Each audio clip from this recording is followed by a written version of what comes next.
நம் ஆண்டவர் இயேசு கிறிஸ்துவின் நாமத்தினால் மகிழ்ச்சியும் சமாதானமும் நம் அனைவரோடும் இருப்பதாக.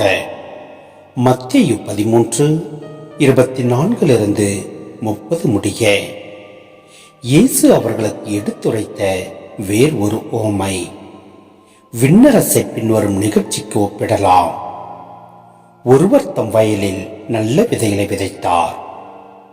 அவருடைய ஆட்கள் தூங்கும்போது அவருடைய பகைவன் வந்து கோதுமைகளுக்கிடையே களைகளை விதைத்து விட்டு போய்விட்டான். பயிர் வளர்ந்து கதிர்விட்ட போது களைகளும் காணப்பட்டன.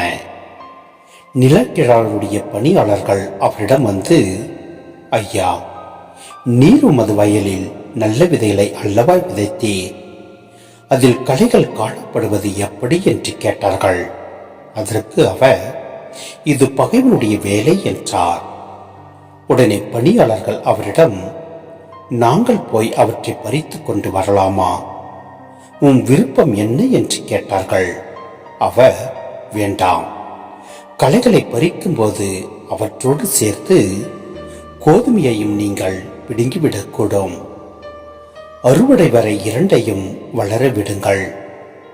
அறுவடை நேரத்தில் அறுவடை செய்வோரிடம், முதலில் களைகளை பறித்து கொண்டு வந்து எரிப்பதற்கென கட்டுகளாக கட்டுங்கள், கோதுமையையோ என் களஞ்சியத்தில் சேர்த்து வையுங்கள் என்று கூறுவேன் என்றார். சிந்தனை: வயலில் தோன்றிய களைகள் ஓமையை கூறி இயேசு அதற்கு ஒரு தொடர் உருவக விளக்கத்தையும் தருகிறார். இயேசு காலத்தில் இத்தகைய தொடர் உருவக விளக்க முறைகள் பழக்கத்தில் இருந்தன. அண்மை காலம் வரை திருச்சபையின் போதனையிலும் இத்தகைய விளக்கங்கள் இடம்பெற்றிருந்தன. ஆம், இறையாட்சியில் நல்லவர்களோடு தீயவர்களும் இருப்பார்கள். நன்மையும் தீமையும் இணைந்தே இருக்கும். பொறுமையுடன் கடவுள் தீமையை சகித்துக் கொள்கிறார்.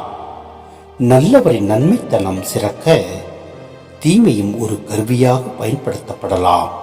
ஆனால் இறுதி காலத்தில் தீமை அழியும், நன்மை வெற்றி கொள்ளும். எனவே நாம் நல்லதையே சிந்தித்து அதன்படி செயல்படுவோம். எல்லாம் வல்ல இறைவன் நம்மை நிறைவாய் ஆசீர்வதிப்பார். ஆமென்.